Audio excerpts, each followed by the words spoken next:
I goosebumps. I legitimately have goosebumps from that. Hello! Welcome to the NHL Utah. Losing to us at the Fortress, just get used to it. The Vegas Golden Knights, squeak out a win against the Utah Hockey Club, 4-3 in overtime. I know not everyone in Utah is a part of the Latter-day Saint Church, but the BYU hockey, and I can't get my hands on a Utah hockey jersey yet, and so we're gonna just have to make do with that. Plus I found it for cheap, and so... Okay. The Vegas Golden Knights dominated this game on the stat sheet, except for the goal number, but the reason why I'm hesitating while saying all this is because it really didn't feel like that. Utah had quality chances throughout, and Connor Ingram stood on his head. He played fantastically.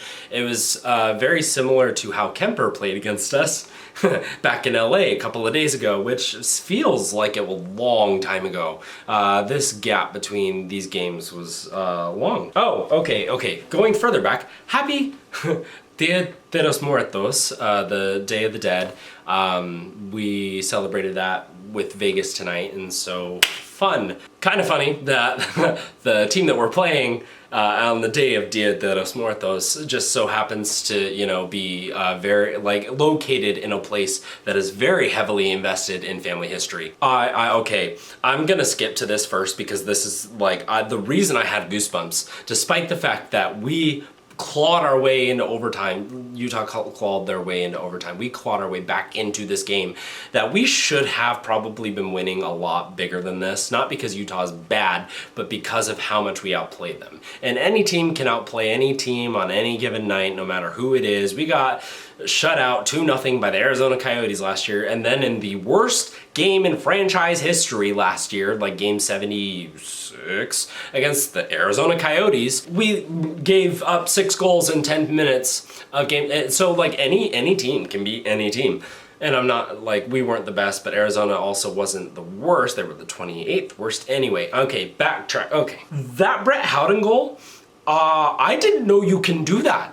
I let out an audible gasp when he made that move. I saw him jump off the bench, Pentro passed it over to him, and he flew like a rocket to the slot and made a fantastic move to the backhand with this puck. I did not know he could do that. Did you know he? No, you didn't, because no one knew he could do that. Except for Brett Howden, apparently, because the confidence and the swagger that he had conducting himself after he scored that brilliant goal was fantastic. Oh my goodness, the version of Brett Howden that we've gotten this season is incredible. I cannot believe that and that's what, the 4th backhanded goal so far this year from the Vegas Golden Knights? 2 of them were this game. So Brett Howden with a overtime, game-winning goal. Utah played really well. Specifically Connor Ingram, who was the goalie that shut us out 2-0 last year with Arizona. And I just have to say, I'm gonna say this one time, and then I'm gonna be done mentioning this anytime Utah comes up. I am really happy that Utah has a team because of the support that I've seen outpouring towards them from a place I used to live. I lived in Utah, I went to school there. I just moved from Utah to Georgia. And then when we're leaving Georgia after my wife gets her PhD, it looks like Atlanta will be getting a team, and I digress. I am really sad for Arizona Coyotes fans because the Arizona Coyotes were a franchise that were close to me growing up. I had family living in Arizona that went to Coyotes games. It's just really sad to me that they don't have a team anymore. I wanted Utah to be an expansion team, but the thing is the team that they're getting with this leftover from the Coyotes, who were really bad, is actually phenomenal. And in my opinion, forward-wise, is way better than what we were set up with, or Seattle were set up with, Vegas and Seattle, in the expansion draft. Because Logan Cooley, Dylan Gunther, Clayton Keller, Matthias Michelli, not to mention Josh Doan, who they sent down recently, they have a lot of young, talented forwards that Vegas tried to get in the draft, I guess, and we got a lot of third liners who ended up being first liners, but Seattle drafted Beniers and Shane Wright, right? And like, it's just interesting. It's really cool for Utah, and it sucks for Arizona. And so that's how I feel about it. I'm moving on, not mentioning that. And if Utah comes up, and again, not saying anything about Arizona. I was watching this game. Vegas was dominating the first period. We were out shooting them 7-8-0.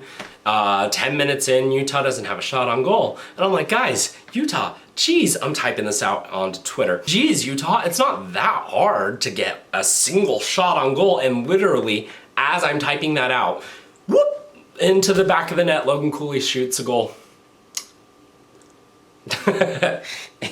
And like, it was, I'm typing this out, and I'm like, okay, this feels weird to be typing, like I'm goating them, right? Yeah, I'm clearly goating them. It literally, as I'm thinking I'm goating them, right, is when Cooley scores and makes it 1-0 Utah. And it's just great. That's just great. I'm so happy. And after they score, of course, they get more momentum. They're like, oh yeah, look at us, we're doing great. And they are able to come back into the game, and really for the rest of the first period, they played equally to us, in my opinion. The second period starts, Vegas gets a little bit more of a jump and continue to outplay Utah, and then again, on their 7th or 8th shot of the game, they score again, this time from Ian Cole. He just lets one go from the point, and it is interesting. Adin Hill just flat out misses this. And that was extremely unfortunate. That one is on Adin Hill. The Logan Cooley one was a fantastic shot. Like, incredible shot from Logan Cooley. And I'm like, yeah, okay, don't blame Hill for that one. This one, he just flat out missed. And yes, he had Dylan Gunther and Nick Hague coming towards him on the left side, but like, they didn't really get in his way of the shot, so maybe he just heard footsteps and missed it. I don't know what's going on with our goalie situation, and that's completely frightening because, yeah, we're supposedly have one of the best decors in the league, and am I really complaining during a win? Yeah, but all is good because this play from Brett Howden to get the puck and this magnificent pass over to the left slot where Tomas Hertl is hurtling towards the back of towards the net. He sends a perfect pass over to Pavel Dorofeev on the other side, and it's just a tic-tac-toe, incredibly smooth looking passes that were just perfect, tape to tape, crisp. And Pavel Dorofeev grabs the puck, flings it into the back of the net, and makes it a 2-1 game. And immediately, a huge wave of relief, because I was already thinking back to game 21 of last year when Connor Ingram shut us out 2-0 in our home barn. And I was like, oh no, it's happening again. And then Pavel Dorofeev scores. And I gotta say, I love this kid. I already sang his praises last game, and when he scored 2 goals for him, that's 3 goals in the last 2 games for him. He's phenomenal. This is the coming out party for Pavel Dorofeev, and the rest of the league that don't know who this kid is are going to, because he is seriously lighting it up so far this year. And I really, really believe and see hope that he's able to continue this pace for the rest of this year. And that's not all, because in the dying second of the second period, buzzer beater goal, because Nick Waugh, Keegan Kolzar, both doing a fantastic job. Keegan Kolzar fought again today.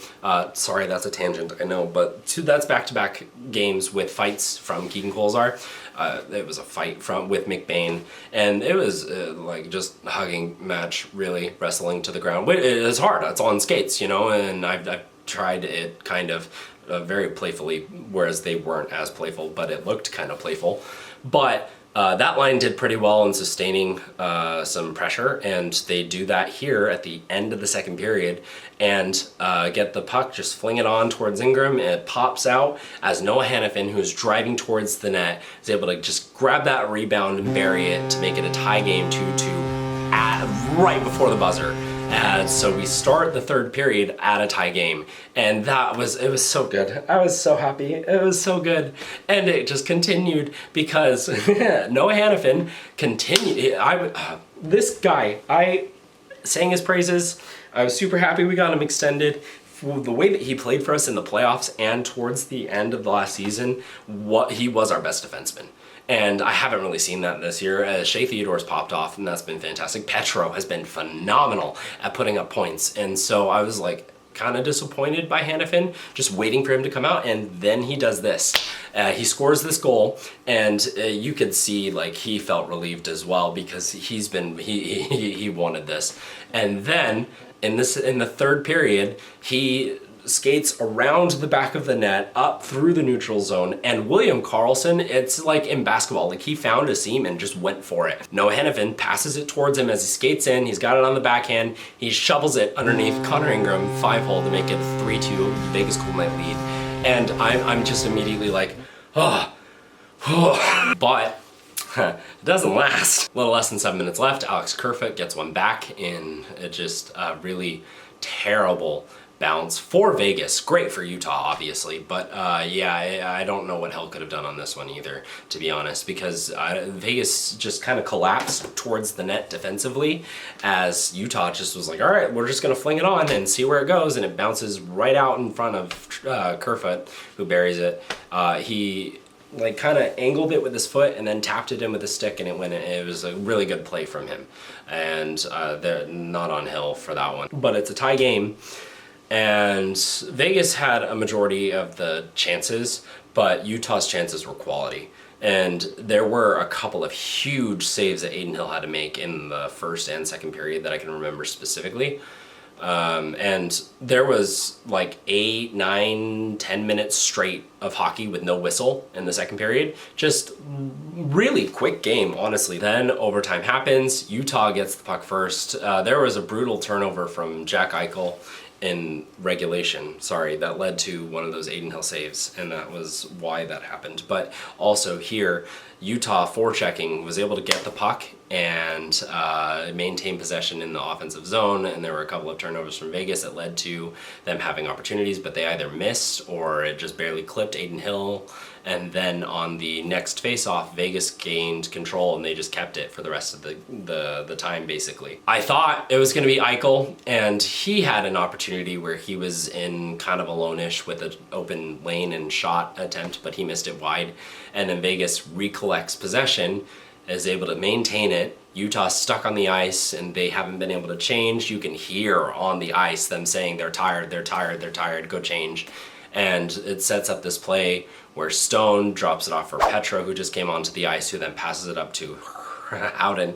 I already walked through this goal, but oh my goodness, it was so beautiful. Brett Howden, who again, like he had the play on the first goal that maintained that possession, that helped get it to Hertl before he got it to Dorofiev, so secondary assist, but it was a very important secondary assist. And then this goal, and then Noah Hanifin also with the assist to the Karlsson and his goal. Like it was just a really solid night from them two specifically. So huge props to them. I was very frustrated with this game because we were outplaying them and Utah continued to just finish their chances, you know? And that's the most important part. I am excited for Utah to be in the league. I'll be in Utah winter break, so that'll be fun. And I'm happy for them. You know, they did a really good game. They did a game. But they had that hot start. They've kind of cooled off a little bit, but they played well. And I can definitely see Utah making the playoffs, which will be A, really fun for the league, and B, kind of even a little bit more of a dagger to Arizona fans who will just hate Alex Morello even more. Like I said, not bringing that up the rest of the season, but Vegas is still undefeated at home, 8-0-0. That is the longest, tied for the longest home streak in franchise history. So we will look to break that. I hope we're going on the road next because we need to balance out the amount of road and home games soon. Vegas plays at Edmonton on Wednesday, so another gap between games. Oh my goodness. This schedule is brutal to start the year. At Edmonton, that'll be fun and definitely not full of vile hatred for the other team on both sides. That's great. And hopefully we get our first win on the road. Yeah! But that's going to be it for Game 12's Nightly Review. Thank you so much for watching and have a good night.